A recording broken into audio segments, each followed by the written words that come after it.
Good morning, everyone. We are just waiting for other participants to join in. We'll be beginning soon.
Good morning, everyone. We welcome you all and we are waiting for other participants to join in. We shall be beginning soon.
Very good morning, everyone, and welcome to today's session. It gives me immense pleasure to welcome you all to another very requested seminar on national education policy and holistic approach organized by none other than Golden Group of Institutes. GGI has been serving society since 1960, brainchild of Sri Dinanath Mahajanji and efficiently being managed under the leadership of Chairman Dr. Mohit Mahajan and Managing Director Engineer Raghav Mahajan. It comprises of Golden College of Engineering and Technology, Golden College of Management and Technology, Golden Polytechnic College, Golden College of Education, Golden Senior Secondary School, Srinangli Academic Public School.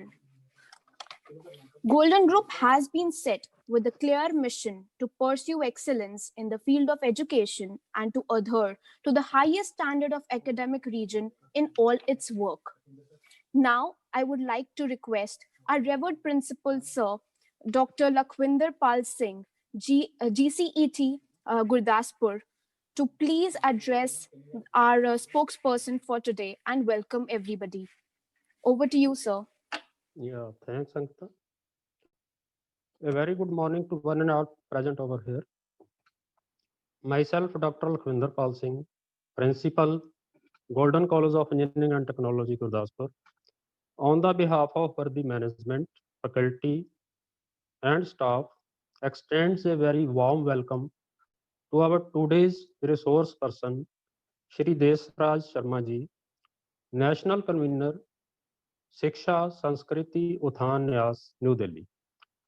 I also welcome all the participants and delegates from various institutions, universities, and colleges.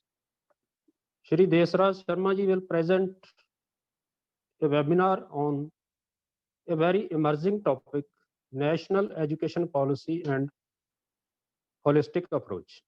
So today's webinar is also the need of the hour, as new policy, very important topic for all of us. So I advise everyone present over here to take the maximum benefit from today's webinar. I again welcome everyone present over here. Along with these few words, I close my speech. Thanks all. Thank you so much. Thank you so much, sir. Now I would like to introduce our spokesperson for today, Shri Deshraj Sharma ji. He has been a member of Academic Council Punjab School Education Board Mohali, National Convener, Character Building and Personality Development, General Secretary Vidya Bharati North Zone.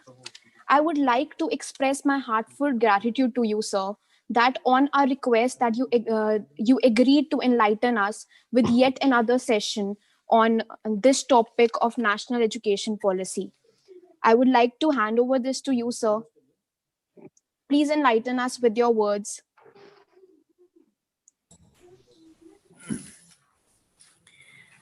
Golden Group of Institution के chairman doctor Mohit Mahajan ji, managing director engineer Raghav, doctor Lakhwinder Pal Singh, principal of technology college, and all the faculty members, my dear students, and the principal and faculty member of the other government and non-government various colleges from the Gurdaspur and Punjab. It is my privilege that today we are going to discuss the holistic approach mentioned in the National Education Policy 2020. I congratulate to you, all of you, that this topic is the evergreen topic for the faculty member and their students. Because we know that in the changing scenario of the world, there is a so fast changes. To see these all changes, Government of India declared a draft of the education policy in 2015. The name of the document at that time, National Education Policy 2015.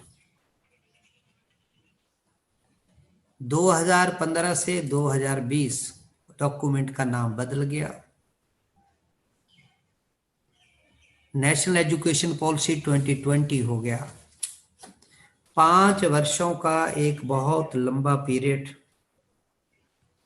इस राष्ट्रीय शिक्षा प्रणाली को तैयार करने में लगा। इस सारे डॉक्यूमेंट को अगर आप देखोगे तो there are 4 part in this document. One is the school education, and second part is the higher education, and third part is the professional education, and the last 4th part for the implementation guidelines. So there are total 25 chapters in this policy, and there are 286 areas on the whole policy document. जब इन बातों पर हम विचार करेंगे, देखेंगे, तो हम जो जुड़े हैं तो हम सारे भागों के लोग हैं। स्कूल एजुकेशन भी है, हायर एजुकेशन भी है, प्रोफेशनल एजुकेशन है, और सबसे इम्पोर्टेंट है इसका implementation area.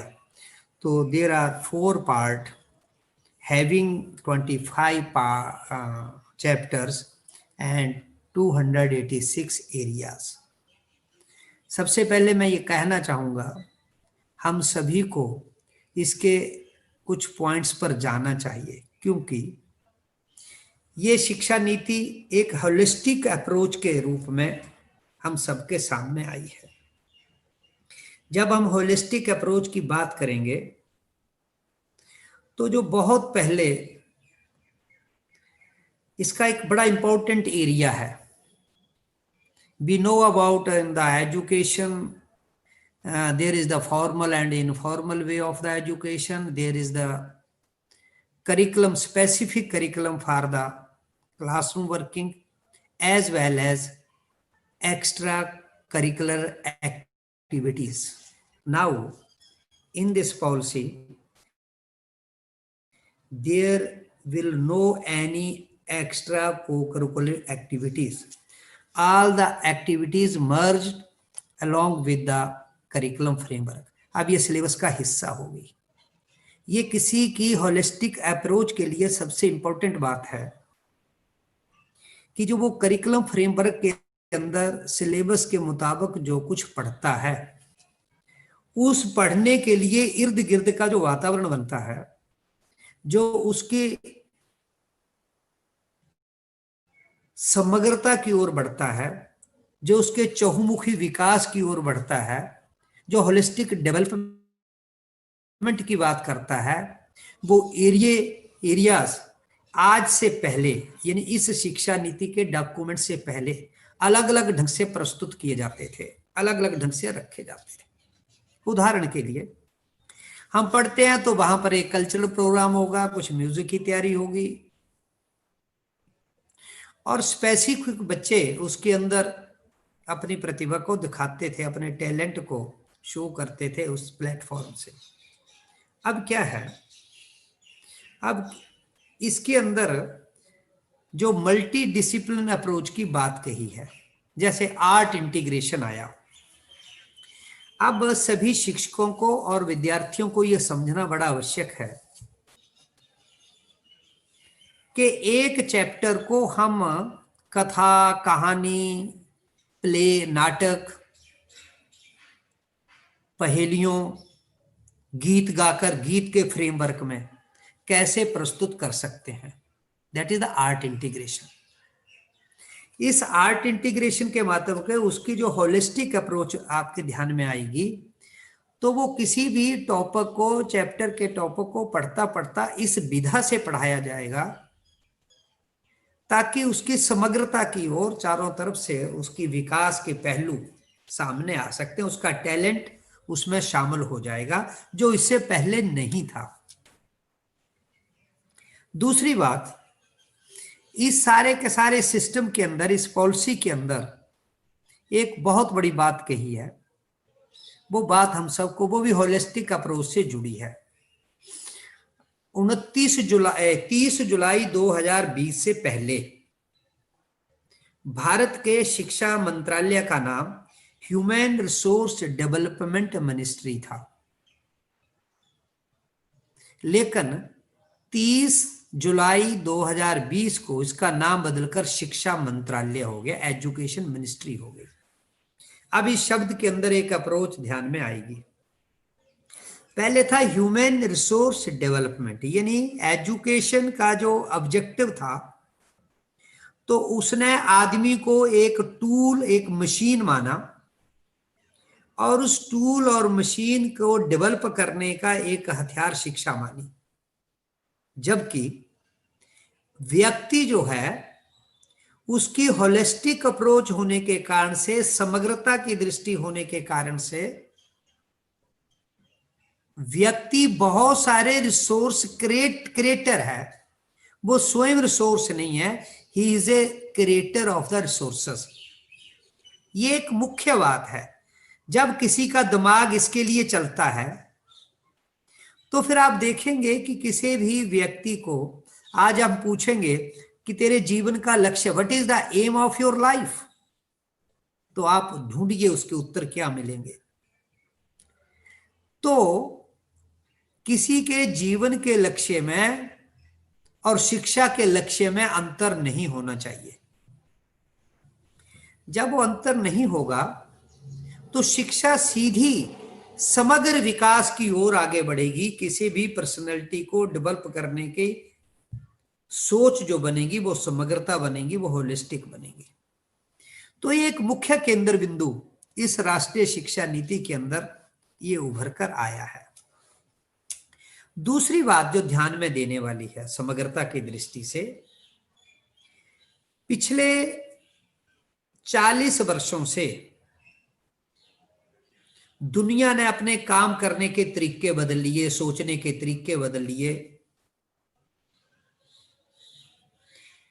Generation to generation एक बहुत बड़ा गैप बनता गया और दुनिया के अंदर अगर सबसे ज्यादा तेज गति से कहीं विस्फोट हुआ तो वो नॉलेज के अंदर हुआ।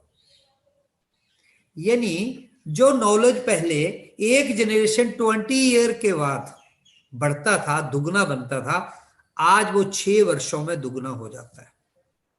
यदि व्यक्ति 6 वर्ष पिछले ही काम को करता गया, नई सोच के साथ नहीं मिला, तो वो इतना पिछड़ जाता है कि वो इतनी लंबी दौड़ के अंदर, दुनिया की इस दौड़ के अंदर कभी शामिल नहीं हो सकता, वो पंक्ति से बाहर हो जाता है। इस एजुकेशन पॉलिसी में इसको ध्यान में रखकर कि उसकी ग्लोबली होलिस्टिक डेवलपमेंट हो, वो केवल एक देश के नागरिक के नाते ना हो, वो पूरी दुनिया के नाते उसका अंदर समग्रता आए, इस दृष्टि से उस दुनिया भर के ज्ञान में अपने ज्ञान को शामिल करने की बात कही गई है। और उसके अंदर एक शब्द कहा गया है, think globally and act locally. यानी दुनिया जो कुछ सोच रही है, उस सोच के साथ अपनी सोच को आज के विद्यार्थी और अध्यापक को मिलानी होगी, लेकिन उसका प्रयोग अपने स्थान पर गुरदासपुर के गोल्डन इंस्टीट्यूट के अंदर बैठा हुआ व्यक्ति का दिमाग और मन तो ऐसा चले, लेकिन उसके सारे एक्सपेरिमेंट, उसके सारे प्रयोग, उसके सारे काम करने के तरीके गुरदासपुर की धरती पर हो, या जिस कॉलेज में आप पढ़ते हैं। मुझे जानकारी ऐसा दिखाई दे रहा है कि बहुत सारे इंजीनियर और other colleges out of Gurdaspur के भी इस वेबिनार के अंदर जुड़े हैं। तो ये सारे के सारे लोग जिस स्थान पर हैं, उस स्थान पर उसका प्रयोग करेंगे।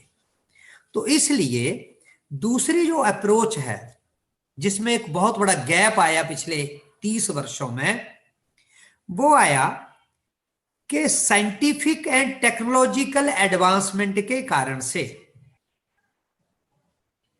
एक बहुत बड़ा big data, machine learning, artificial intelligence, art integration, experiential learning, ये कुछ ऐसे कॉमन कार्यक्रम हमारे सामने आए। इसके कारण से जो अनस्किल्ड पॉपुलेशन है वो बेकार होती गई, और जो स्किल्ड हैंड चाहिए उनकी हम पूर्ति नहीं कर पा रहे। इसलिए एजुकेशनल इंस्टीट्यूशन बौने बन गए, अधूरे हो गए। किसी के अपनी कमी नहीं है, यानी जिस कॉलेज में हम पढ़ते और पढ़ाते हैं वहां की कमी नहीं है, उस सिस्टम में एक इतना बड़ा गैप आ गया कि हमारी बहुत सारी मेहनत के बाद भी हम जो प्रोडक्ट देना चाहते हैं, क्या वह दुनिया और देश की नेसेसिटी को पूरा करने वाली है? What is the requirement, what are the requirement, what are the challenges? आने वाले 10 वर्षों में इस देश को कैसा नागरिक चाहिए, 5 वर्षों के बाद कैसा चाहिए, ये इस कॉलेज को विचार करना है। कॉलेज तब विचार करेगा अगर वो सिस्टम में आएगा।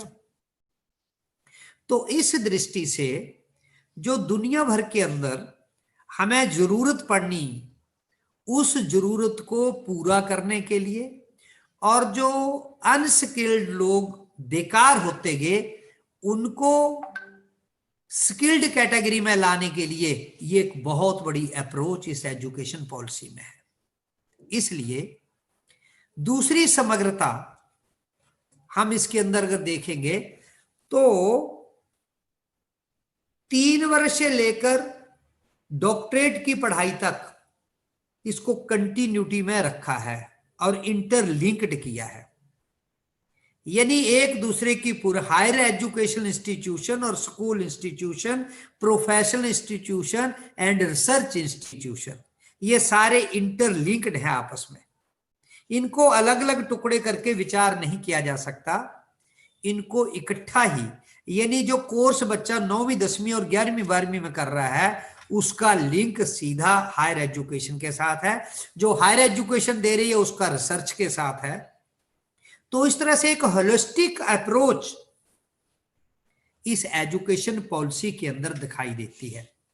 तो जब इसका हम विचार करते हैं इस एजुकेशन पॉलिसी का, तो इसके कुछ फंडामेंटल ऐसे प्रिंसिपल्स उभर कर आते हैं जिनको सभी को जानना जरूरी है।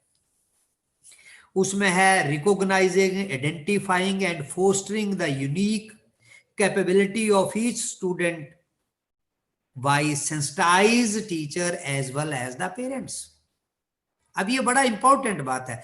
अब ये समग्रता पर होलिस्टिक दृष्टि से जब हम देखेंगे तो अब एजुकेशन इंस्टीट्यूशन केवल टीचर और स्टूडेंट्स तक सीमित नहीं है, उसने उसको पेरेंट्स और सोसाइटी को भी साथ में जोड़ा है। मुझे प्रसन्नता ये कहते हुए हो रही है क्योंकि मैंने गोल्डन ग्रुप ऑफ इंस्टीट्यूशन के कुछ एक इंस्टीट्यूशन में जाने का मौका मिला है। तो वो सोसाइटी के लिए जो काम करते हैं, सोसाइटी कॉलेज में एंटर हो और कॉलेज सोसाइटी में चला जाए, और उनके पेरेंट्स के लिए जो एजुकेशन के सिस्टम है इस पर सोचता है, इस पर काम भी करता है। तो ये एक फंडामेंटल चेंज है कि अगर हमने पेरेंट्स को सेंसिटाइज नहीं किया, सोसाइटी को सेंसिटाइज नहीं किया, तो हम बच्चे की समग्र विकास की कल्पना नहीं कर सकते हैं। तो इसलिए टीचर का रोल और इंस्टीट्यूशन का रोल इस इंस्टीट्यूशन की चार दीवारी के बाहर तक चला गया, और इस सारे सिस्टम को ठीक करना, सही बनाना, ये हमारा रिस्पॉन्सिबिलिटी बनती जा रही है। दूसरा फंडामेंटल प्रिंसिपल जो इसके अंदर है, to achieving fundamental literacy and numeracy. अब इसमें लिटरेसी और न्यूमरेसी जो है उसको तो अचीव करना ही है, लेकिन कहां करना है? फाउंडेशनल स्टेज पर। इसलिए स्कूल एजुकेशन के सिस्टम में भी बदलाव आ गया। उस अप्रोच को, बदली हुई अप्रोच को 5+3+3+4 और अब 10+2 सिस्टम समाप्त हो गया, खत्म हो गया। अब ये जो न्यूमरेसी और लिटरेसी है, इसके लिए तैयार करना, इसके लिए फाउंडेशनल है। जहां कहीं किताब नहीं है, वहां किताब के बोझ से बच्चा नहीं दबेगा, उसके अंदर जॉयफुल लर्निंग, उसके अंदर प्लेवे लर्निंग, और इस तरह से अध्यापक को उस ढंग से तैयार होना पड़ेगा। 5 करोड़ बच्चा बाहर है फॉर्मल एजुकेशन से, हमारी आंगनवाड़ियों में है। आंगनवाड़ियां कहीं स्वतंत्र हैं, कहीं स्कूल कम्प्लेक्स से जुड़ी है। इन सारी आंगनवाड़ियों को भी फॉर्मल एजुकेशन के दायरे में यह एजुकेशन पॉलिसी लाती है। यानी 3 वर्ष का बच्चा अब फॉर्मल एजुकेशन का हिस्सेदार बनेगा, और जो फ्री एंड कंपल्सरी एजुकेशन सरकार फंडामेंटल राइट के अंदर थी, जिसको हम राइट टू एजुकेशन एक्ट के नाते जानते हैं, अब उसका दायरा भी बढ़ जाएगा, और दायरा बढ़ते हुए 3 वर्ष से लेकर जो पहले 6 से 14 वर्ष के बच्चे थे, अब 3 से 18 वर्ष के बच्चों तक पहुंच जाएगी। ये उसका लिंक बन गया होलिस्टिक अप्रोच के लिए। और इतना नहीं, 0 to 3, यानी कि जब बच्चा प्रेगनेंसी पीरियड मां के गर्भ में होता है, तो अब इंस्टीट्यूशन को उस प्रेगनेंसी पीरियड के अंदर उसके मदर फादर के लिए भी करिकुलम फ्रेमवर्क के माध्यम से एजुकेट करना है। हम सब जानते हैं भारत देश आध्यात्मिक देश है, स्पिरिचुअल कंट्री है। आध्यात्मिक देश होने के नाते हम अनेकों उदाहरणों को जानते हैं। गुरु गोविंद सिंह जी महाराज के जीवन के बारे में जानते हैं, गुरु तेग बहादुर जी के अपने जीवन की छाप कैसी है। और जब गुरु गोविंद सिंह महाराज जी अवतरित हुए थे, तो उस वक्त जो कहा जाता है कि मैं क्यों इस धरा पर आया, ये वो पूर्व जन्मों का संबंध है। अभिमन्यु ने चक्रव्यूह को कैसे तोड़ना, कैसे जाना, मां के गर्भ में सीख लिया था। तो ये जो एक सिस्टम है अप्रोच का, और साइकोलॉजी मनोवैज्ञानिक जो कहते हैं इस राष्ट्रीय शिक्षा नीति में उस बात को ध्यान में रखा गया है और 0 to 3 ईयर एज ग्रुप के बच्चों के लिए भी एनसीईआरटी को कहा गया है कि वो करिकुलम फ्रेमवर्क करे और वो स्टेट को उसका मॉडल प्रस्तुत करे। कितनी बड़ी बात है इसकी। अब इसका मतलब है गर्भाधान से लेकर रिसर्च तक के बच्चे की शिक्षा समग्र चलेगी, बराबर चलेगी। ये वैसे ही है क्योंकि किसी भी व्यक्ति को काम करने के लिए, अच्छा सोचने के लिए, अच्छा सीखने के लिए केवल और केवल 2 बातें हैं। एक उसकी कर्म इंद्रियां और उसकी ज्ञान इंद्रियां। उसका मन कैसा है, उसकी बुद्धि कैसी है, उसके प्राण कैसे हैं, उसका शरीर कैसा है, वो उसके लिए क्या सोचता है, वो हाथ से क्या करता है, आंख से देखता कैसे है, नाक से सूंघता कैसे है, कान से क्या सुनता है। सुनते तो सारे हैं लेकिन क्या सुनता है,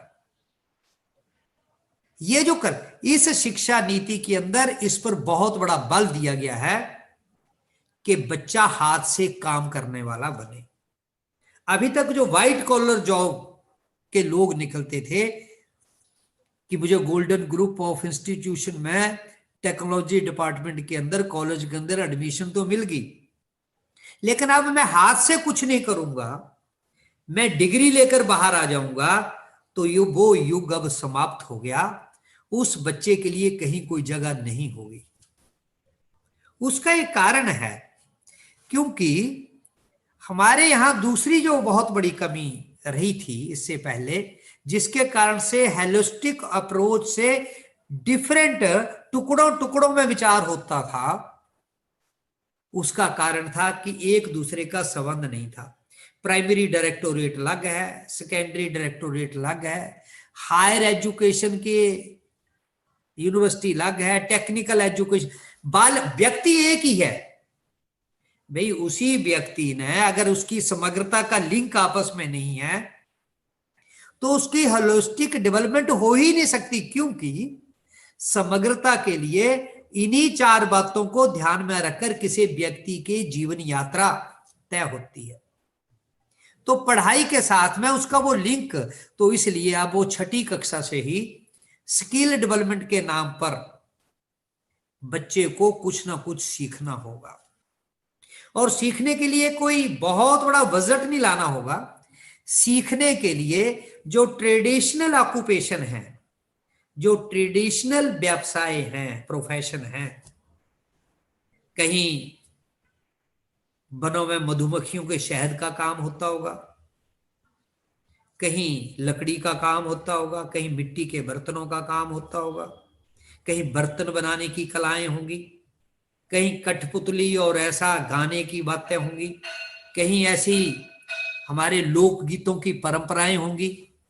ये जो स्किल्स है सारी सारी हाथ से काम करने वाले काम, जहां इंस्ट्रूमेंट प्ले करना है, आज 6ठी कक्षा से प्रत्येक बच्चे को वो करना होगा। और इसका लिंक सीधा प्रोफेशनल एजुकेशन के साथ जुड़ा, यही सब्जेक्ट वहां पर आगे जाएंगे। आपको बड़ा अच्छा लगेगा कि फॉरेन यूनिवर्सिटी यहां एंटर करेगी और यहां की यूनिवर्सिटी फॉरेन चले जाएंगी। ये नहीं, हमने अब ये जो गोल्डन ग्रुप ऑफ इंस्टीट्यूशन चल रहा है, कुछ समय के बाद ये इसको यूनिवर्सिटी का रूप लेना होगा।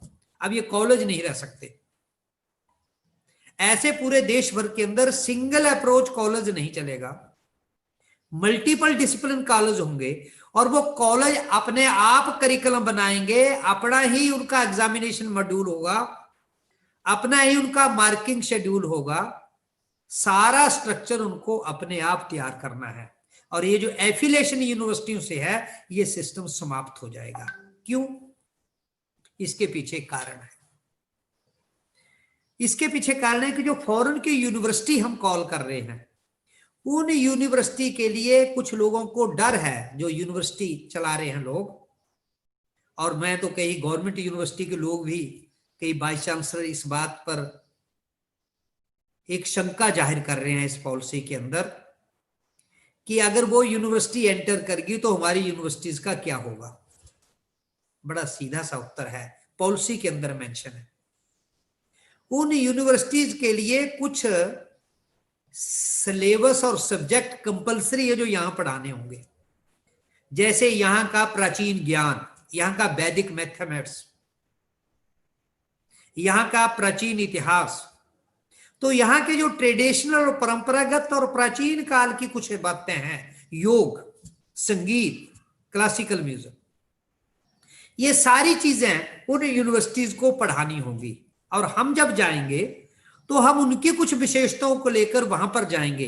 अब इससे क्या होगा, और इसके लिए इतने होगा, फॉरेन स्टूडेंट्स के लिए भारत एक सेल बनाएगा जहां उनकी रजिस्ट्रेशन होगी और उसके माध्यम से उनको बड़े आसानी से एक डाटा उपलब्ध करवा दिया जाएगा ताकि वो यहां पर एडमिशन ले सके। और हमारे जो लोगों की धाक है इनोवेशन के अंदर, हमारे जो लोग कड़ी मेहनत पर विश्वास करते हैं, जिन्होंने बड़े बड़े संस्थान खड़े किए हैं, उनको एक बहुत बड़ी अपॉर्चुनिटी विदेश में एजुकेशन देने के लिए बन जाएगी। तो इसके कारण से भी हम ये देख सकते हैं कि बच्चा अब उसके लिए कोई भारी भरकम खर्चा और बड़ी शिक्षा दूर दराज नहीं जाएगी, उसके घर के नजदीक ही सस्ती और बढ़िया शिक्षा मिल जाएगी। तो इसलिए इसके अंदर जो होलिस्टिक अप्रोच के लिए बात कही गई है फंडामेंटल पॉलिसी के अंदर, प्रिंसिपल के अंदर, और वो फंडामेंटल प्रिंसिपल के अंदर कहा गया है कि focus on regular formative assessment for learning, ये सेंटेंस पॉलिसी के फंडामेंटल प्रिंसिपल में देखा जा सकता है। यानी अब जो एग्जामिनेशन सिस्टम के आधार पर उसको इंटेलिजेंट और उसकी एडमिशन, उसकी नौकरी तय की जाती थी नंबरों के आधार पर, अब वो नहीं होगी, क्योंकि किसी की होलिस्टिक अप्रोच के अंतर्गत एक बच्चा मैथमेटिक्स में उसका इंटरेस्ट नहीं है लेकिन वह एक अच्छा खिलाड़ी है, तो उस खेल के अंदर उसको आगे बढ़ना चाहिए, मैथमेटिक्स को पढ़ने की जरूरत नहीं है, उसका करियर वो खेल बनेगा। तो इस ढंग से ये जो उसकी समग्रता के लिए कहा गया, तो रिजल्ट जो बनेगा तो उसके लिए उन्होंने कहा कि focus on regular formative assessment for learning, लगातार उसकी असेसमेंट करनी है, ना कि एग्जाम के दौरान करनी है, कंटिन्यू करनी है। उसमें कौन कौन से गुण में है, उनमें कौन कौन से अच्छी बात है, तो उसको उस फॉर्मेट में लेना है और उसका रिजल्ट क्रेडिट के आधार से उस ढंग से बनेगा। अब ये भी एक बहुत अच्छा, उसके होलिस्टिक अप्रोच के लिए एक बहुत अच्छा वातावरण दिया। उसको लगता है कि मुझे मैं स्कूल की बात करता हूं, +1 में मैं एडमिशन लूंगा और अभी मुझे कॉमर्स लेना है, तो बिजनेस मैनेजमेंट के साथ वो फिजिक्स पढ़ सकता है। एक बहुत बड़ा बदलाव है। अब इससे उसकी समग्रता है, समग्रता, होलिस्टिसिटी कैसे आती है, उसकी होलिस्टिक अप्रोच कैसे बनती है। एक तरफ उसको इंटरेस्ट बिजनेस में जाने के लिए, इसलिए वो बिजनेस मैनेजमेंट सीखना चाहता है, लेकिन किसी कोने के अंदर उसका मेंटलिटी फिजिक्स के रिसर्च के ऊपर कुछ बातों पर भी है, लेकिन वो केमिस्ट्री में उसका इंटरेस्ट नहीं है, वहां पर अकाउंटेंसी में नहीं है उसका। अब इसको मिलाकर उसको छूट मिल गई है। अब इस सिस्टम के अंदर हम ये देखेंगे कि उस बच्चे को कोई भी, इसलिए हायर एजुकेशन के अंदर जो कहा, तो उसके अंदर उसको कहा मल्टीपल एंट्री एंड एग्जिस्ट, और खुलापन दे दिया बच्चे को। जब बच्चा बीटेक के लिए एडमिशन लेता है और फर्स्ट ईयर में जाता है, और फर्स्ट ईयर में काम करते करते उसको लगता है कि मैंने ये फंडामेंटल बातें सीख ली, क्योंकि यहां पर आकर मैंने मैकेनिका का भी काम देख लिया है, इक्विपमेंट देख लिए, यहाँ पर मैंने कुछ सिविल की बातें भी देख ली, जो बीटेक के फर्स्ट ईयर का सिलेबस है, मैथमेटिक्स का भी देख लिया, अब मैं आगे कंटिन्यू नहीं कर पाऊंगा, मुझे कुछ काम करना है। तो वो बच्चे को डिप्लोमा मिल जाएगा और डिप्लोमा लेकर वो कॉलेज के बाहर आ जाएगा, वो उस डिप्लोमे के आधार पर कुछ भी करने के योग्य बन जाएगा, उसका वो वेस्ट नहीं गया और वो काम करेगा। लेकिन 2 वर्षों के बाद, 3 वर्षों के बाद वो एक्सपीरियंस लेता है, काम करता है, उसको लगता है कि अब मैं गुरदासपुर से लुधियाना शिफ्ट हो गया हूं और लुधियाना के किसी कॉलेज में पढ़ना चाहता हूं, तो वहां पर उसके जो क्रेडिट होंगे वो क्रेडिट ट्रांसफर लुधियाना हो जाएंगे और वहां अपनी पढ़ाई को फिर कंटिन्यू कर सकता है, वो साल व्यर्थ नहीं गए, तो उसकी कंटिन्यूटी फिर उस डिग्री के साथ जुड़ जाएगी। तो इस तरह से भी ये भी बच्चे की समग्रता के लिए, होलिस्टिक अप्रोच के लिए एक बहुत अच्छा मापदंड दिया है कि वो किसी भी तरह से उसके आगे बढ़ सकता है। इसलिए flexibility to choose their learning programme, बहुत बड़ी फ्लेक्सिबिलिटी देगी। वो कौन सा प्रोग्राम चुनेगा इसकी फ्लेक्सिबिलिटी है। और multiple discipline and holistic education के लिए ये बहुत इंपॉर्टेंट बात है। स्कूल एजुकेशन में भी ऐसा ही है। स्कूल एजुकेशन के अंदर उसका जो रिजल्ट बनेगा, उसका पेरेंट्स होंगे, उसका क्लासमेट होगा, वो स्वयं होगा, उसका टीचर होगा, ये चारों एजेंसी उसके क्या क्या गुण हैं उन गुणों को जोड़कर उसका रिजल्ट बनाएगी और फिर वो उसका एक रिपोर्ट कार्ड बन जाएगा। उसकी प्रोग्रेस रिपोर्ट बनेगी, तो उस प्रोग्रेस रिपोर्ट के आधार पर उसको इस ढंग से काम करने का विषय मिलेगा। तो जब हम ये सारी बात को देखेंगे, एक बात इस पर और बहुत बड़ी, बच्चे किसी के भी जीवन के संपूर्ण विकास के लिए कहा गया है और वह भी फंडामेंटल प्रिंसिपल के अंदर है। तो उसने कहा एम्फेसिस ऑन कंसेप्चुअल अंडरस्टैंडिंग, और लास्ट में उसने क्या बोला, बहुत ध्यान देने वाली बात है, teacher and faculty as the heart of learning process. अध्यापक और बच्चा लर्निंग करेगा और उस लर्निंग के हिसाब से जो उसकी अंडरस्टैंडिंग का लेवल है वो उसका क्रिटिकल थिंकिंग के आधार पर हो, दूसरे आधार पर हो, इस ढंग से वो सारा काम चलेगा। तो इस ढंग से इस सारे के सारे प्रोग्राम को वो आगे बढ़ाएगा। तो इन सारी बातों को अगर हम देखेंगे तो 2-3 बातें, जैसे एग्रीकल्चर, मेडिकल और अन्य प्रोफेशन हैं। अब इसमें एक बात जो हम देखते हैं कि भारत के अंदर अगर हम प्राचीन शिक्षा संस्थानों का अध्ययन करेंगे, तक्षशिला जाएंगे, नालंदा का करेंगे, तो एक ही कॉलेज के अंदर वहां पर 64 कलाएं सीखी जाती थी, 64 का। मैं नालंदा गया हूं, मैंने वो क्लासरूम देखे अलग अलग से, एक एक स्किल के लिए अलग अलग क्लासरूम। तो कितने 64 तो वहां पढ़ाए जाते थे। यानी इसी को इस नीति के अंतर्गत कि वो सारी कलाओं को करें, तो liberal arts, language, literature, music, philosophy, dance, social science, economics, sports, यानी कि ग्रेजुएट लेवल पर इन सबको क्रेडिट देने होंगे। तो ऐसे अनेकों विषय बच्चा पढ़ सकता है। तो इसलिए जब ये सब करेंगे तो हायर एजुकेशन इंस्टीट्यूशनों की स्थापना की जाएगी और उसके लिए कहा गया कि जो मल्टीपल सब्जेक्ट पढ़ाने हैं, तो अब सिंगल सब्जेक्ट बनाने वाले जो कॉलेजेस हैं वो यूनिवर्सिटी में कन्वर्ट हो जाएंगे, ट्रांसफर हो जाएंगे। अब उनके लिए कंडीशन आ गई, यहां पर 3000 स्टूडेंट्स का प्रबंध उनको करना पड़ेगा इस क्वालिटी देने के लिए। यदि वो नहीं दे पाता तो उसके बारे में एक कमेटी होगी, वो विचार करेगी, या तो उसको मर्ज करेगी दूसरे के साथ, या फिर उसको बंद होना पड़ेगा। इस दृष्टि से इसके अंदर कहा गया है। और फिर इस सारे सिस्टम को करते हुए उन्होंने एक रेगुलेटरी बोर्ड, एजुकेशन प्रोफेशन ना बने, बिजनेस ना बने, एजुकेशन मिशन बने, एजुकेशन सेवा बने, तो उसके लिए एक रेगुलेटरी बोर्ड की स्थापना की जाएगी, जो वो इस ढंग के इंडिकेटर तैयार करेगी। उन इंडिकेटर के आधार पर सेवा भावी संस्थानों को प्रायोरिटी दी जाएगी।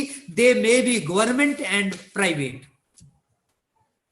तो प्राइवेट संस्थान भी होगा तो सरकार उनके मनोबल को बढ़ाने के लिए उनको बहुत सारी सुविधाएं देगी, उनको उसका हिस्सेदार बनाएगी।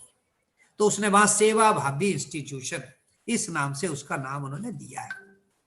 और इसी तरह से होलिस्टिक अप्रोच के नाते लैंग्वेज का बहुत बड़ा प्रभाव जीवन पर पड़ता है।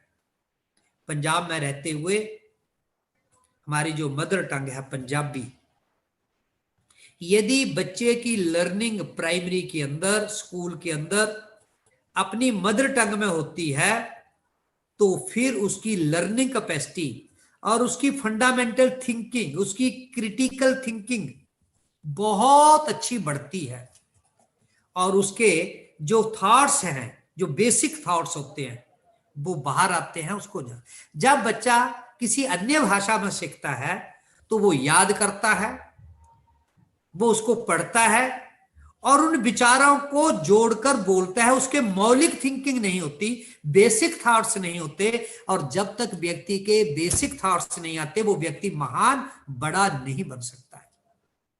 वो चोरी हुई, उधारी ली हुई बात की नकल कितनी करेगा, उसके आधार पर वो आगे नहीं बढ़ता। इसलिए भाषाओं की बात कही है और इस पर बहुत बड़ी चिंता इस पॉलिसी में यूनेस्को का रेफरेंस देकर कही है।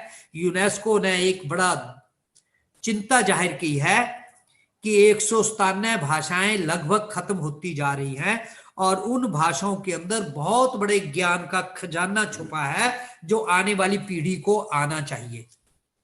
यदि भाषाएं खत्म होगी तो वो नॉलेज उन भाषाओं के अंदर है तो इस दुनिया के अंदर एक बहुत बड़ा नुकसान हो जाएगा जो लोगों ने इतनी मेहनत करके की है।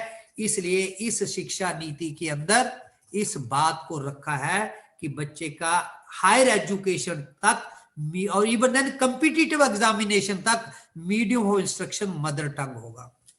अभी आईआईटी ने डिक्लेरेशन कर दी, वो मदर टंग के अंदर बच्चों को मीडियम ऑफ इंस्ट्रक्शन उनका रह सकता है। हिमाचल प्रदेश टेक्निकल यूनिवर्सिटी ने डिक्लेयर कर दिया, क्योंकि वहां हिंदी है तो वो हिंदी के अंदर बीटेक और एमटेक करवाएंगे।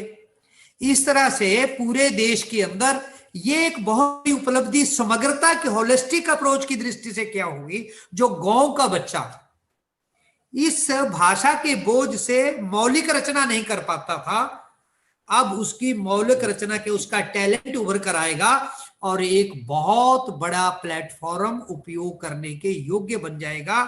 दुनिया के सामने भारत एक ताकत बनकर उभरेगा। उस ताकत के लिए अब इसके लिए क्या कहा, institution of translation and interpretation ये स्थापित किए जाएंगे। अब ये जो आईआईटीआई है ये संस्थान तय कर जाएंगे, उन भाषाओं को उठाएंगे, उसका ट्रांसलेशन करेंगे, उसकी इंटरप्रिटेशन करेंगे ताकि छोटे इंस्टीट्यूशनों के लिए आसानी बन जाए, उनको बड़ी मेहनत करने की जरूरत नहीं होगी और इस तरह से वो सारा मटेरियल उपलब्ध करवाएंगे। तो एक बहुत बड़ी उपलब्धि इसके अंदर आएगी। तो इस तरह से ये होलिस्टिक अप्रोच करने के लिए ये समग्रता का विचार करने वाली जो शिक्षा नीति है, ये देश को 34 वर्षों के बाद तो नीति आई और नीति आने के बाद समग्र विचार करने वाली नीति आई।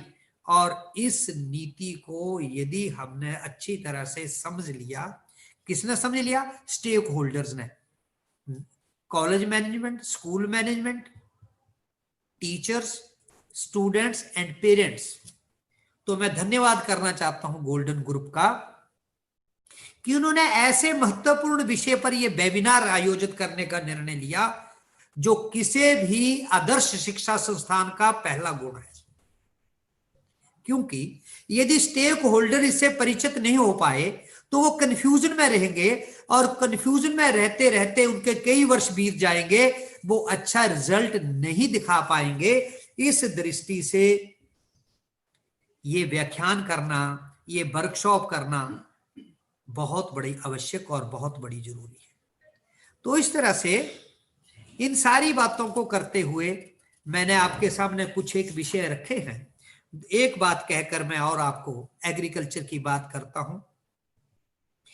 एग्रीकल्चर बेस्ड कंट्री है अपना देश, कृषि प्रधान है, मौलिक कार्य खेती का है और खेती एक ऐसा प्रोजेक्ट है कि यदि वो नहीं होगा तो जितनी मर्जी ना तो इंडस्ट्री चल सकती है ना व्यक्ति जीवित रह सकता है। इस पर बहुत बड़ी इस नीति के अंदर बात कही गई है और किसानों को और उस खेती के विकास की एक बड़ी लंबी योजना शिक्षा के अंदर भी है, लेकिन उसके अंदर एक जो बेस बनाया है सोचने का, वो परंपरागत खेती जो है, जो एक ही खेती करके किसान आज उलझे हुए हैं, उसको आधार बनाकर देश के अंदर पिछले वर्षों में एग्रीकल्चर इंस्टीट्यूशन बहुत सारे खुले हैं। कुल यूनिवर्सिटी का 9% एग्रीकल्चर यूनिवर्सिटीज और कॉलेजेस इंस्टीट्यूशन हैं। लेकिन आपको हैरानगी होगी कि जो स्टेक होल्डर्स हैं, जिन्होंने वहां से सीखना है, उनकी परसेंटेज 1% से भी कम है। बट विल हैपन, हम जितनी मर्जी डीग मार लें, इसलिए हम खेती का निर्णय ठीक नहीं कर पा रहे होंगे। नॉट लेस देन 1% लोग उन यूनिवर्सिटी की रिसर्च के अंदर एग्रीकल्चर के लिए जा रहे हैं। इतने बड़े देश के अंदर क्या बनेगा, इस विषय को बहुत ध्यान में रखकर इसको प्रमोट करने की एक बहुत बड़ी योजना इस शिक्षा नीति के अंदर रखी गई। और दूसरा जो किसी भी देश के लिए बड़ा महत्वपूर्ण पहलू है, वो है रिसर्च। यदि रिसर्च नहीं होती है तो पुरानी बातें कितनी चलेंगी अगर नई बात नहीं जुड़ेगी। तो उस रिसर्च के हिसाब से उसके रिसर्च और इनोवेशन की इन्वेस्टमेंट की बात कही है, उसका भी एक डाटा उस शिक्षा नीति के अंदर सामने रखा। वर्तमान स्थिति अमेरिका के अंदर 2.8% और इजराइल के अंदर 4.3%, दक्षिण कोरिया के अंदर 4.2% और भारत में जीडीपी का केवल 0.69% इन्वेस्टमेंट है। क्या होगा, क्या पढ़ा लेंगे हम, क्या कर लेंगे? देश का इतने वर्षों से जिसकी ओर झुकाव चाहिए था, रिसर्च के लिए व्यक्ति आगे आने चाहिए थे, वो रिसर्च करने वाले, और हमारे व्यक्ति का रिसर्च का दिमाग देखना। मैं कई बार उदाहरण देता हूं, जब पहले एंटीना लगते थे टीवी चलाने के लिए, जुगाड़ तो हमारे लोग एकदम से फिट कर लेते हैं, इतनी बड़ी इनोवेशन है उनके अंदर, लेकिन उनको प्लेटफॉर्म नहीं मिल पाता, जिसके कारण से वो सब कुछ होते हुए भी कहीं नजर नहीं आते। इतना बड़ा देश, इतने इनोवेटिव लोग, अमेरिका के अंदर आज भी हमारे 10% लोग टॉप पोजीशन के अंदर हैं। वो साधारण गांव से जाने वाले लोग भी हैं, क्योंकि वो मेहनती भी हैं। तो जीडीपी के जो केवल 0 पॉइंट से इस पर विचार किया जाएगा और एक ह्यूज बजट इस रिसर्च के ऊपर रखा जाएगा, और वो रिसर्च को फोकस करके अपने काम को आगे बढ़ाने की बात, ये आप देख रहे हैं कितनी holistic approach from bottom to top है। और ये जो रिसर्च की बात रिसर्च यूनिवर्सिटी में कही है, ये रिसर्च एरिया पढ़ाना नर्सरी में भी कहा गया है, इंटरलिंक्ड बनाया है, प्राइमरी एजुकेशन में भी कहा गया है। उसको लिए एक्सपीरियंशियल लर्निंग है, बच्चा कुछ करे, कुछ देखे, कुछ सीखे, फिर फ्रेम करे। ये नहीं कि उसको पढ़ा दिया, पढ़ाना नहीं है, पहले उसको करने के लिए कुछ देना। अब इस ढंग से जब बच्चे तैयार होंगे तो इसके लिए एक बहुत बड़ी जिम्मेवारी, चैलेंज हमारे सामने आ गई, वो है टीचर के ऊपर। इस टीचर को ट्रेनिंग देना पड़ेगी। वर्तमान टीचर इस शिक्षा नीति के लिए तैयार करना पड़ेगा, और जो इंस्टीट्यूशन आज से ही उनकी ट्रेनिंग का प्रावधान कर लेंगे, वो leader of the educational institution होंगे, वो नेतृत्व करेंगे। मैं चाहता हूं गोल्डन ग्रुप ऑफ इंस्टीट्यूशन भी पंजाब का नेतृत्व शिक्षा का अपने हाथ में ले। जिस दृष्टि से हमारी सोच है, इस सोच को और आगे बढ़ाते हुए हम इस विषय को आगे बढ़ाएं। मुझे लगता है समय काफी हो गया है, क्योंकि विषय इतना लंबा है कि इसको बोलते जाएंगे तो और बातें आती जाएंगी, चाहे पूरा दिन भी लगे रहेंगे तो भी खत्म नहीं होगी। लेकिन समय की भी एक मर्यादा रहती है, सीखने का भी एक समय रहता है, बैठने का भी एक निश्चित एरिया है जिससे व्यक्ति का ध्यान उस तरफ रहता है। मैं एक बार फिर आप सबका, जिन्होंने सुना, जो डिफरेंट कॉलेजेस और गवर्नमेंट और नॉन गवर्नमेंट स्कूल और कॉलेजेस के लोग भी जुड़े हैं, गोल्डन ग्रुप के फैकल्टी मेंबर और स्टूडेंट जुड़े हैं, और आप सबका मैं धन्यवाद करता हूं। और विशेष धन्यवाद मैं करना चाहूँगा अपने ग्रुप के चेयरमैन डॉक्टर मोहित महाजन जी का और मैनेजिंग डायरेक्टर का, जिन्होंने इस तरह का अपनी टीम के साथ बैठकर सोचा है।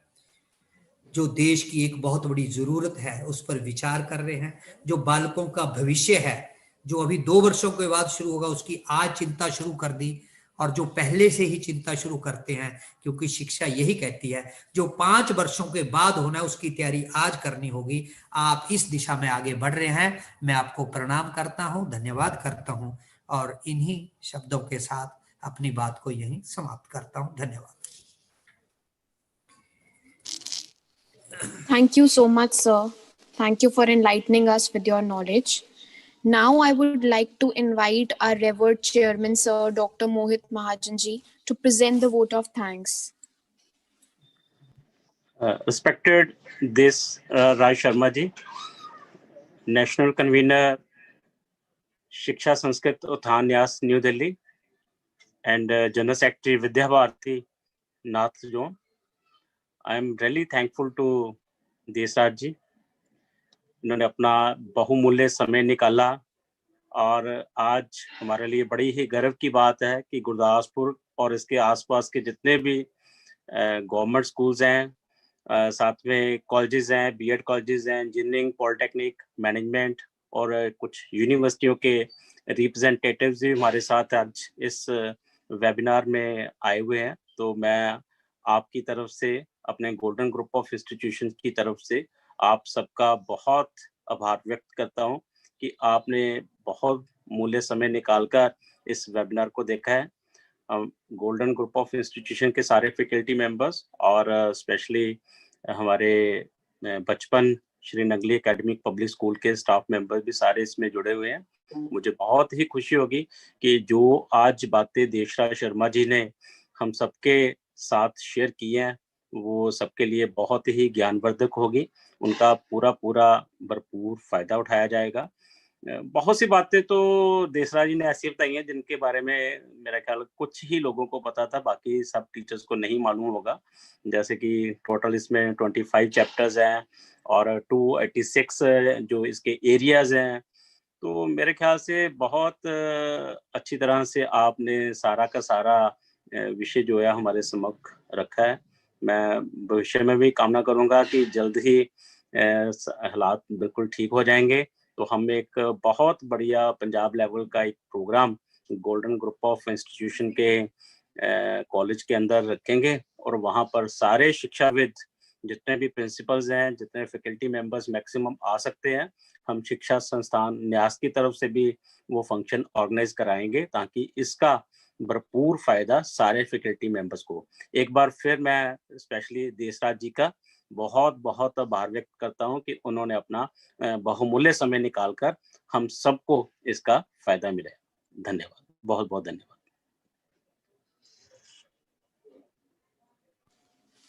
Thank you so much sir. अगर आप किसी को कोई भी क्वेश्चन है, if you have any questions regarding the session, you can put the same in the chat box. आप चैट बॉक्स में लिख सकते हैं and sir will address those questions. अगर किसी को कोई भी क्वेश्चंस हैं, प्लीज अपने चैट बॉक्स में लिख दीजिए। हाँ, क्षमा करें, मैं ये बताना भूल गया था कि आपके मन में कोई भी क्यूरियोसिटी है तो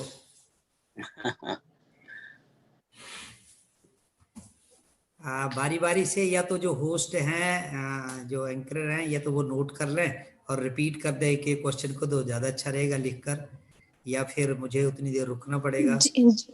जी सर। हाँ, अगर आप नोट करके इसको बोलते जाएंगे तो मैं उस ढंग से फिर उत्तर देता जाता हूँ और आप नोट करते जाओ। चैटिंग बॉक्स भी चलता रहेगा, मैं भी बोलता रहूंगा। जी सर। सो सर, पहला क्वेश्चन है कि हम कब तक ये उम्मीद कर सकते हैं कि ये इम्प्लीमेंट हो जाएगा? Implementation of this approach is expected to be completed by which date और व्हिच ईयर? इसकी इम्प्लीमेंटेशन जैसे भारत के प्रधानमंत्री का स्वभाव है, उसको देखते हुए ये मान लेना चाहिए कि जो उन्होंने शेड्यूल और मॉड्यूल, आप यकीन कर सकते हो कि 29 जुलाई को जब इसकी कैबिनेट में अप्रूवल हुई और 1 अगस्त को इम्प्लीमेंटेशन कमेटी नेशनल लेवल की तय हो गई, तो उसके अंदर जैसे 2021 अगला वर्ष आएगा, फाउंडेशन स्टेज की इसकी शुरुआत है, इसके लिए टास्क फोर्स बन गई है। मैं भी हिमाचल गवर्नमेंट के अंदर एक टास्क फोर्स है ना, गवर्नमेंट के अंदर एक टास्क फोर्स का सदस्य हूँ, तो मैं टीचर एजुकेशन पर और दूसरी एजुकेशन पर उनके लिए जो भी काम बनने हैं उसको हम तैयार कर रहे हैं। ऐसे ही पूरे देश के अंदर स्टेट गवर्नमेंट ने टास्क फोर्स बनाई है। टास्क फोर्स को एक टाइम दिया गया है कि इसके जो पॉलिसी कह रही है, इस पॉलिसी के साथ में जो सुजेशन बनेगी, यानी जो उसकी इंटरप्रिटेशन बनेगी काम करने के लिए, वो तैयार करके दीजिए। और फाउंडेशन स्टेज तो 2021 में शुरू हो जाएगी। 2023-24 में 10वीं और 12वीं के बोर्ड इस पॉलिसी के अंतर्गत होंगे। 2025 के अंदर इसका एक पूरा कवर कॉलेजेस के अंदर आ जाएगा। 2030 के अंदर ये जो मैंने कॉलेजेस को ऑटोनोमस कॉलेज बनाने की बात कही तब पूरे हो जाएंगे, इनके 10 वर्ष के अंदर। और 2040 का जो 2035 के अंदर जो मैंने एक यूनिवर्सिटी कही है हर डिस्ट्रिक्ट के अंदर, वो आएगी। 2040 में इसका रिव्यू हो जाएगा। ये पूरा एक प्लेटफॉर्म तय हो गया है पूरे देश भर के अंदर, इसलिए उम्मीद करनी चाहिए। लेकिन मैं इसके लिए एक और सोचता हूं व्यक्तिगत तौर पर, शिक्षा सरकार का विषय नहीं अकेला, और जो लोग सरकारी इंस्टीट्यूशन पर ही निर्भर रहना चाहेंगे वो इस देश की शिक्षा को अभी तक 50 वर्ष भी पूरा नहीं कर पाएंगे। शिक्षा व्यक्ति का कार्य है, समाज का काम है, सामाजिक सहयोग का काम है। तो बच्चे टीचर जब इसको बड़ी जल्दी समझ कर लेंगे। अब मैंने अभी एक यूनिवर्सिटी के अंदर, कल मैं दिल्ली के यूनिवर्सिटियों के अंदर हमारे 2 वेबिनार थे, एक हरियाणा का एक दिल्ली का। तो दिल्ली में बहुत सारे वाइस चांसलर और वहां के HRD से, NCERT से, NCT के लोग भी जुड़े हुए थे। तो मैंने एक वहां पर प्रश्न जब हमने डिस्कस कर रहे थे, एक चिंतन कर रहे थे उसका, तो उस चिंतन के अंदर जो बात निकल कर आई, जब व्यक्ति सोच लेगा अब किसी गवर्नमेंट सुजेशन की किसी यूनिवर्सिटी को जरूरत नहीं है, 80% पहले ही ऑटोनोमस है यूनिवर्सिटी। वाइस चांसलर और उसका बोर्ड ऑफ गवर्नर जो सोच लेगा वो सारी चीजें फ्रेम है और वो कल से लागू कर ले। अब गोल्डन कॉलेज के अंदर, आपके कॉलेजेस के अंदर आप 1 अप्रैल से सारी बातों को शुरू कर सकते हैं। हमारे सामने एक दृष्टि है, एक विजन है, पॉलिसी ने दी है।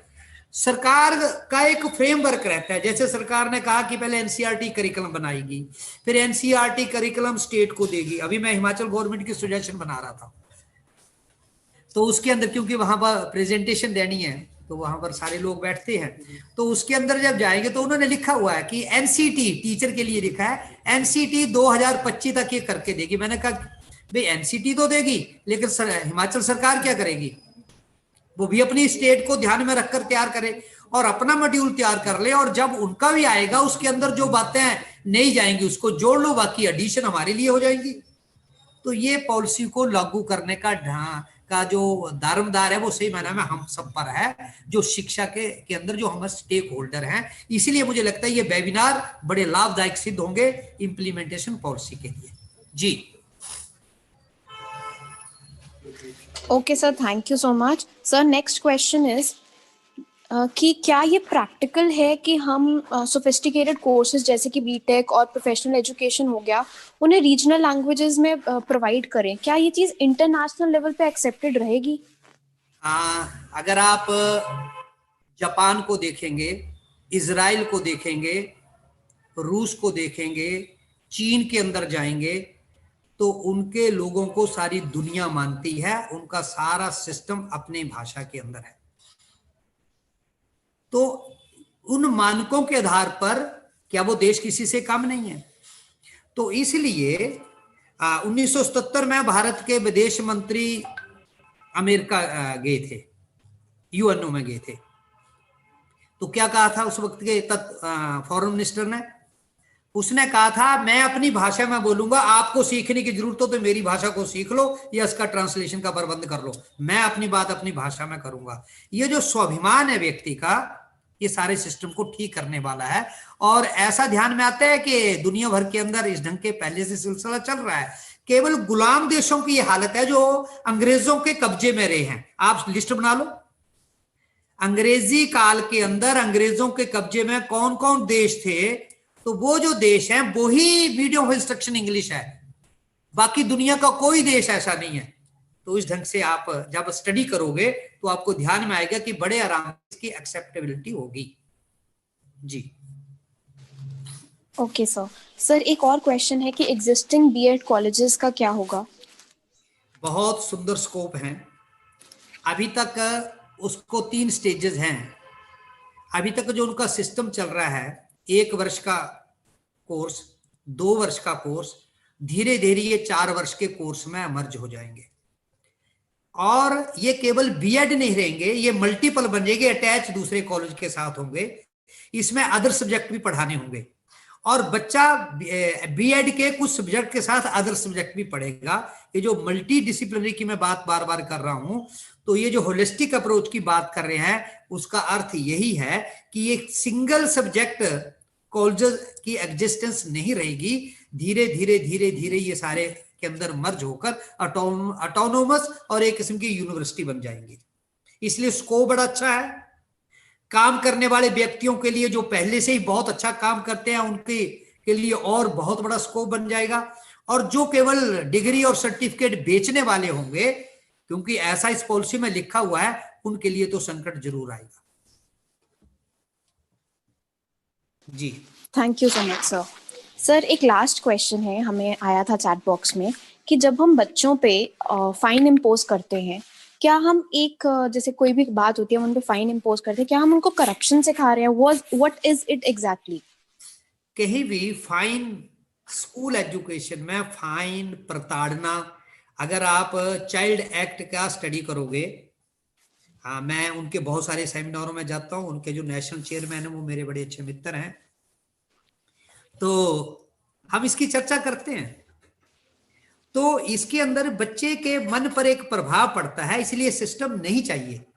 पनिशमेंट जो है, देखिए कुछ बातों के लिए पनिशमेंट और अवार्ड जरूरी है, लेकिन जहां लर्निंग रहती है, लर्निंग में आभास कराने के तरीके और भी बहुत सारे हैं, उसकी गलती का, उसके सुधारने का। मैं एक एग्जांपल देता हूं आपको, 2 एग्जांपल देता हूं। अब्दुल कलाम जिस स्कूल में पढ़े हैं, तो टीचर के सिखाने का ढंग क्या होता है? आप भी सब टीचर हैं और आप देखते हो कि जब हम बच्चों से पढ़कर पूछते हैं समझ आ गया ना, तो बच्चे कहते हैं हाँ जी समझ आ गया, वेयर एज उनको समझ नहीं आया होता। पता है ना हम सबको, क्योंकि मैं भी टीचर हूं। लेकिन अब्दुल कलाम के 4th कक्षा में जो टीचर थे, तो उन्होंने कहा नहीं समझे ना जी, नहीं समझे ना। बच्चा भी वही टोन बोलता है। तो आज आपको समुद्र के किनारे लेकर जाऊंगा, और समुद्र के किनारे लेकर जाऊंगा तो क्या करूंगा, वहां पर पक्षी कैसे उड़ने का सिद्धांत समझाना है। अब्दुल कलाम कहते हैं अगर टीचर मुझे कह देते समझ गया, तो हम तो बच्चे थे, लेकिन कैसे समझे है। एक बात, जहां करप्शन की आपने बात की, मैं उसका एक उदाहरण देता हूं, वो भी उन्हीं के जीवन से जुड़ा हुआ है। बच्चे ने पैसे चोरी कर ले क्लास में। अब बच्चा तो बच्चा ही है, चोरी कर सकता है। अब टीचर का रोल कैसा रहा, उसकी ऑटोग्राफी में जो आती है बात। अब बच्चे ने पैसे निकाल लिए, सभी को पता पैसे निकाल लिए, टीचर ने तलाशी लेना शुरू की। जब तलाशी लेना शुरू की तो सभी के मुंह दीवार की ओर कर दिए, और एक की जेब से वो पैसे निकल गए, तो उसने पैसे चोरी किए थे। अब टीचर के पास 2 ही बातें थी, सभी को बताते ले भी तेरे पैसे मिल गए, इसके पास है ले अपने पैसे। टीचर ने किसी को नहीं बताया। और क्या हुआ कि वो पैसे कहा टीचर ने क्लास में कि मुझे यहां पड़े हुए मिल गए भाई, ये पैसे, ये लो आपके पैसे थे, मिल गए, नीचे गिरे हुए थे। झूठ बोला होगा टीचर ने, लेकिन मर्यादा कैसी है टीचर की।